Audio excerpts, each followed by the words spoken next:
소란스러운 세상에서 모두가 자신을 방어하고 설명하며 정당화하려고 급급할 때 선택받은 자들은 침묵의 지혜를 배워야 합니다.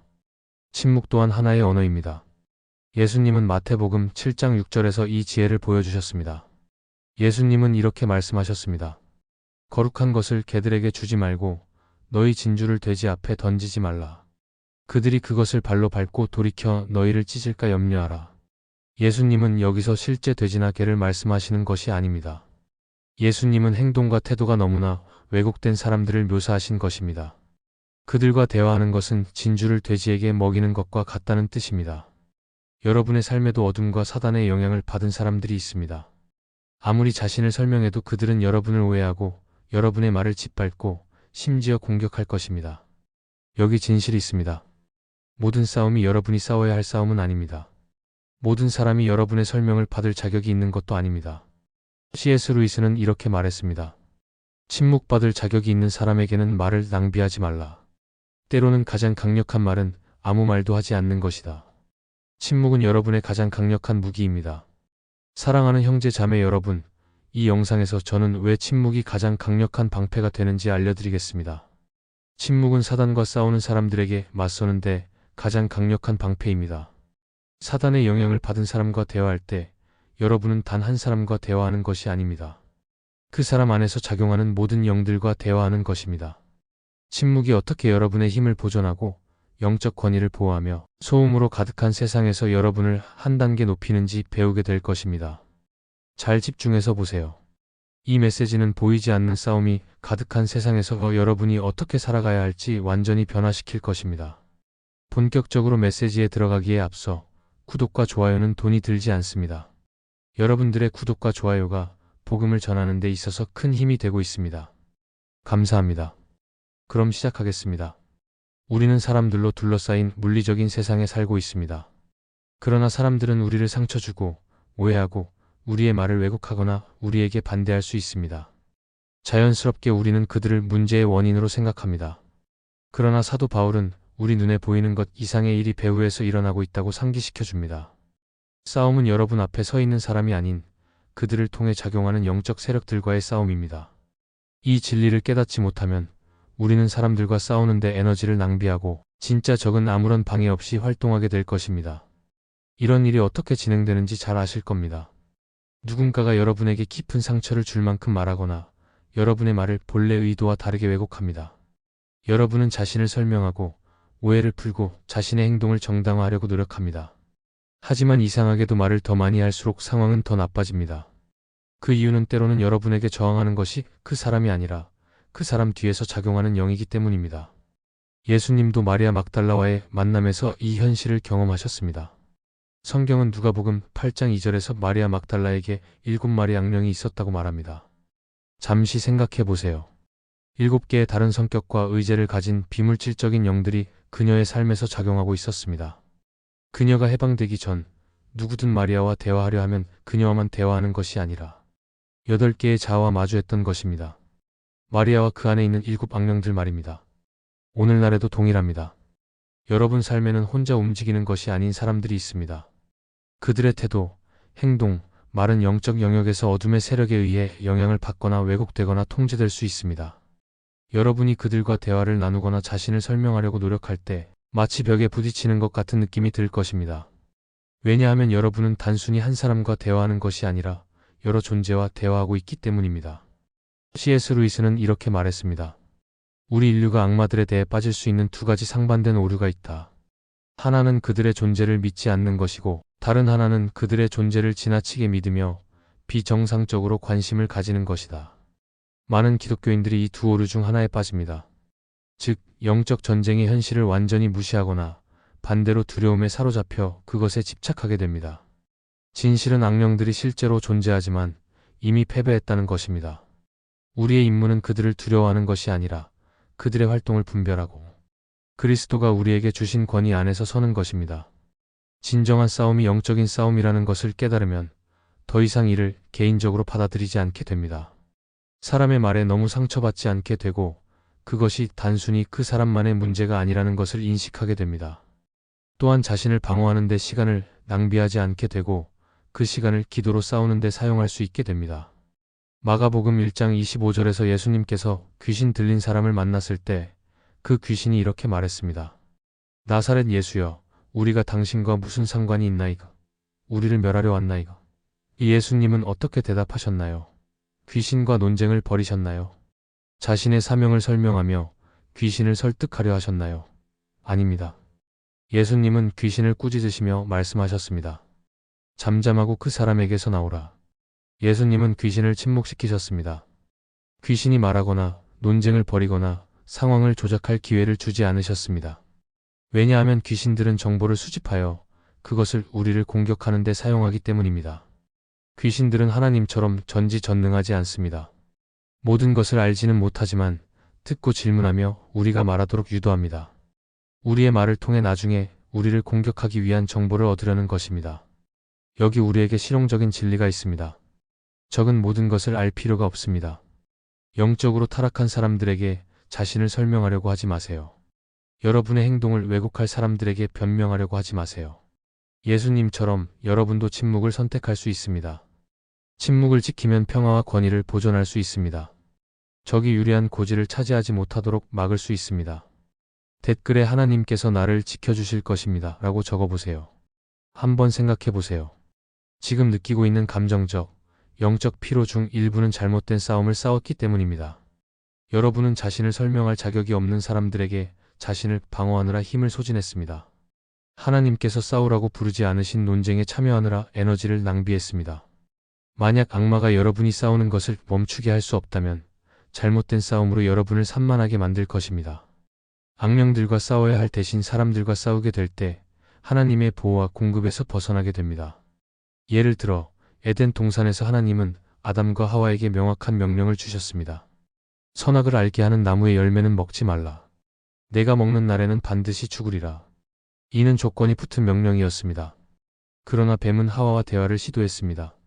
하와가 뱀에게 자신을 설명하기 시작하는 순간 그녀는 속임수에 자신을 노출시켰습니다. 같은 원리가 오늘날에도 적용됩니다. 적에게 자신을 설명하기 위해 말을 낭비할 때 여러분은 자신을 위험에 빠뜨리게 됩니다. 그것이 악령이든 그 영향 아래 있는 사람이든 여러분은 결코 싸워서는 안 될 싸움으로 끌려 들어갈 위험이 있습니다. C.S. 루이스는 이렇게 말했습니다. 우리는 사탄이 자신의 전략을 가지고 있다는 것을 기억해야 하며 그의 속임수를 무시해서는 안 됩니다. 그가 우리를 죄짓게 할 수 없다면 그는 우리를 자신을 지키느라 바쁘게 만들 것입니다. 그 함정에 빠지지 마세요. 진정한 적을 인식하고 소음을 잠재우며 중요한 싸움, 즉 영적인 싸움에 집중하세요. 마태복음 7장 6절에서 예수님은 이렇게 명령하십니다. 거룩한 것을 개들에게 주지 말고 너희 진주를 돼지 앞에 던지지 말라. 그들이 그것을 발로 밟고 돌이켜 너희를 찢을까 염려하라. 예수님이 사람들을 개나 돼지라고 부르며 모욕하신 것이 아닙니다. 대신 그들의 영적 상태를 묘사하신 것입니다. 마음이 굳어있고 가르침을 받을 수 없으며 거룩한 것을 소중히 여길 능력이 없는 사람들에 대해 말씀하신 것입니다.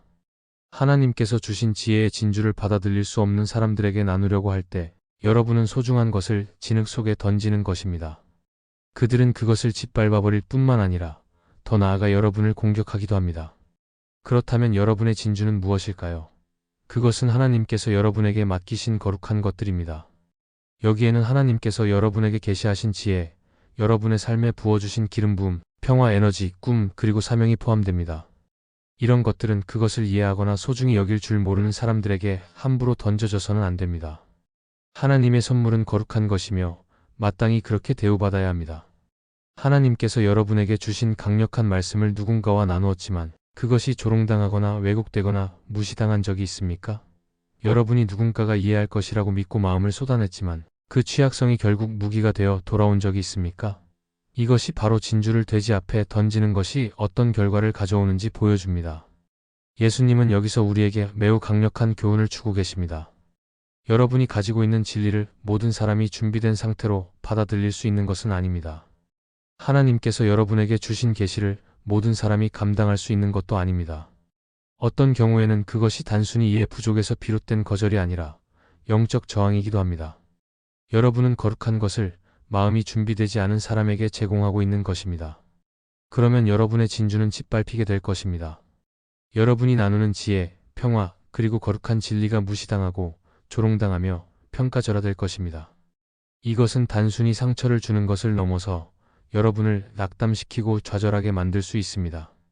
그들은 단순히 여러분이 제공하는 것을 거절하는 데 그치지 않고 여러분을 공격하고 감정적으로, 영적으로 혹은 관계적으로 갈갈이 찢어버릴 것입니다.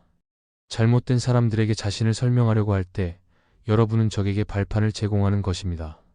그들을 조종하는 악령은 여러분의 말을 사용하여 여러분을 공격할 수 있습니다.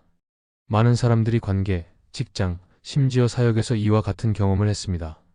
자신을 방어하고 자신의 행동을 정당화하며 하나님께서 자신에게 말씀하신 것을 나누려고 했지만 결국 상처받고 공격당하는 기분만 느꼈습니다. 왜일까요? 그것은 여러분이 진주를, 그것을 소중히 여길 능력이 없는 사람들에게 주었기 때문입니다. C.S. 루이스는 이렇게 말했습니다. 절대 자신의 경험을 원칙으로 삼지 말라. 하나님께서 다른 사람들에게도 여러분에게 하신 것만큼 독창적으로 일하실 수 있도록 하라.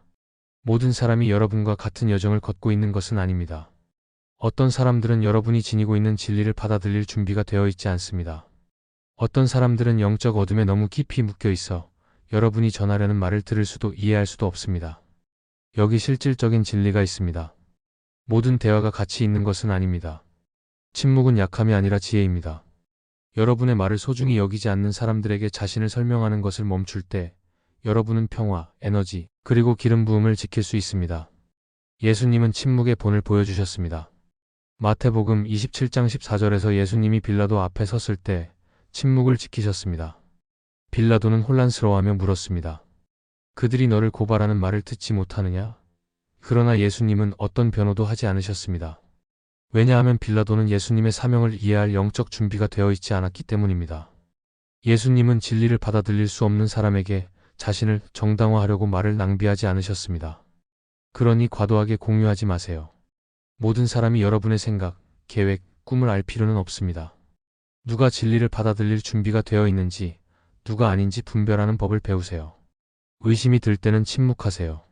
성령님이 여러분의 말을 인도하시도록 하세요.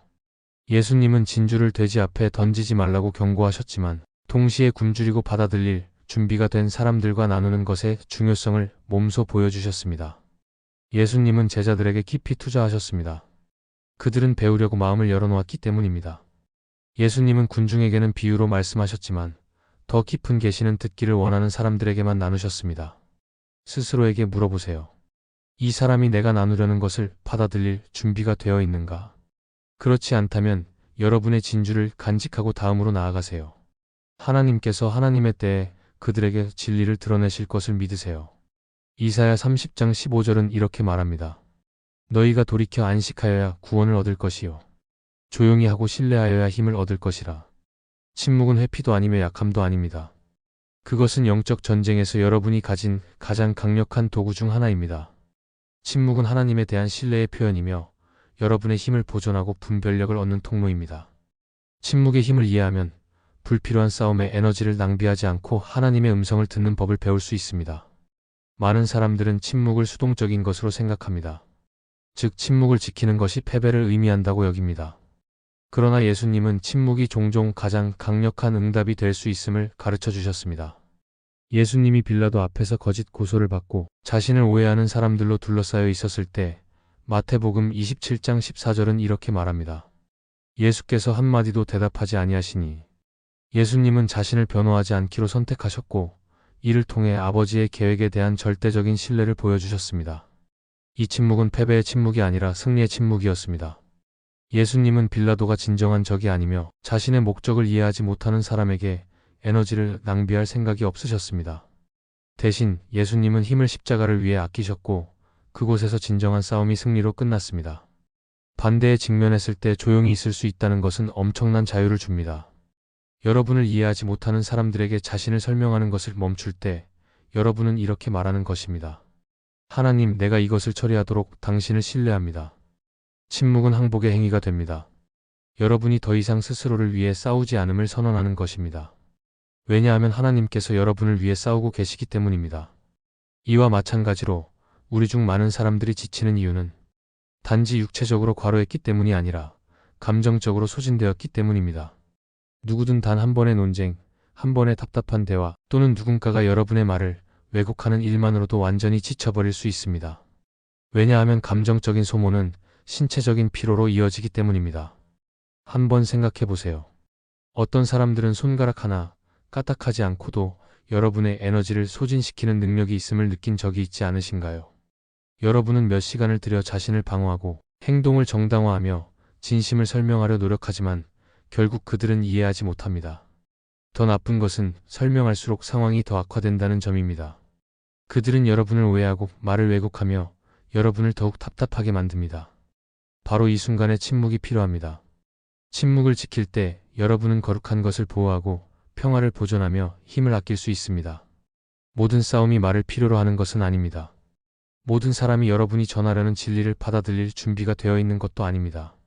침묵하는 법을 배울 때 하나님을 신뢰하는 법도 배우게 됩니다. 신뢰와 침묵은 밀접하게 연결되어 있습니다. 말을 멈출 때 여러분은 이렇게 말하는 것입니다. 하나님, 당신이 제 대신 말씀하실 수 있습니다. 당신이 제 정의를 밝혀주실 수 있습니다. 당신이 제 싸움을 저보다 더 잘 싸우실 수 있습니다. 더 이상 이해받으려 애쓰지 않고 여러분의 관점을 절대 이해하지 못할 사람들에게 자신을 설명하려고 노력하지 않습니다. 대신 하나님께 그것을 맡기기로 선택하는 것입니다. 그리고 하나님은 반드시 그것을 처리하실 것입니다. 이러한 신뢰는 엄청난 힘이 필요합니다. 그래서 이사야 30장 15절은 이렇게 말합니다. 조용히 하고 신뢰하는 것이 너희의 힘이라.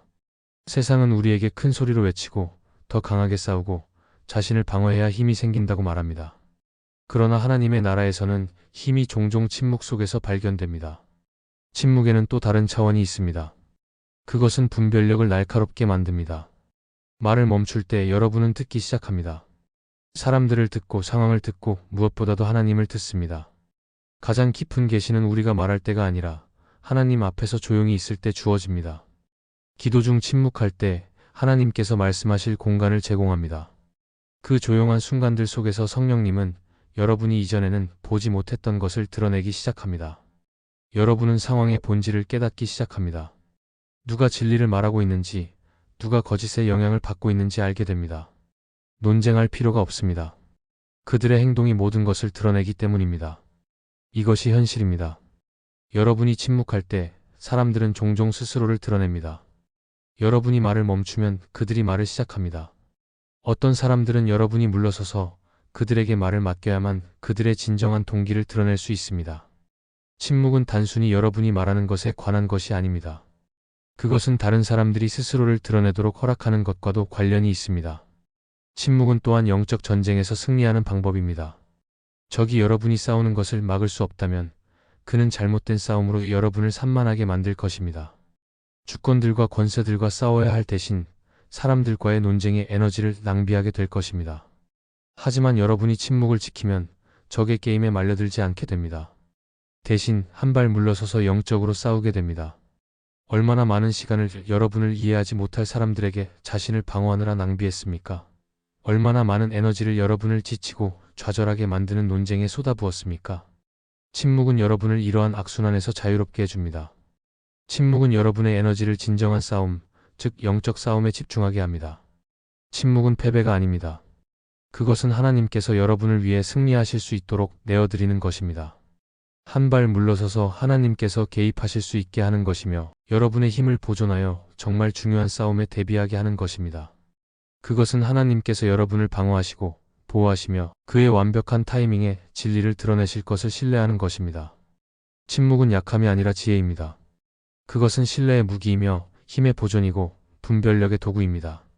예수님께서도 모든 싸움에 응답할 필요가 없으며 모든 사람이 설명을 받을 자격이 있는 것은 아니며 모든 대화가 참여할 가치가 있는 것은 아니라고 보여주셨습니다. 여러분이 침묵할 때 싸움을 피하는 것이 아니라 하나님의 방식으로 싸우는 것입니다. 이렇게 선언하는 것입니다. 하나님, 제가 당신을 신뢰합니다. 당신이 저를 방어하시고 제 대신 말씀하시며 제 싸움을 싸워주실 것을 믿습니다. 하나님께서 여러분에게 맡기신 진주, 즉 여러분의 평화, 지혜, 기름 부음을 지키세요. 한 발 물러설 때 하나님께서 개입하실 것입니다. 하나님께서 진리를 드러내시고 비난자들을 침묵시키시며 그의 시간 안에서 승리를 가져다 주실 것입니다. 침묵이 여러분의 힘이 되게 하세요. 여러분을 이해하지 못하는 사람들에게 자신을 설명하려는 일을 멈추고 기도로 진정한 싸움을 시작하세요. 오늘도 함께 해주셔서 감사합니다. 하나님께서 여러분에게 지혜와 평화, 분별력을 채워주시길 기도합니다. 기억하세요. 조용히 하고 신뢰하는 것이 너희의 힘이라. 하나님께서 여러분을 축복하시길 바랍니다. 다음 시간에 또 만나요.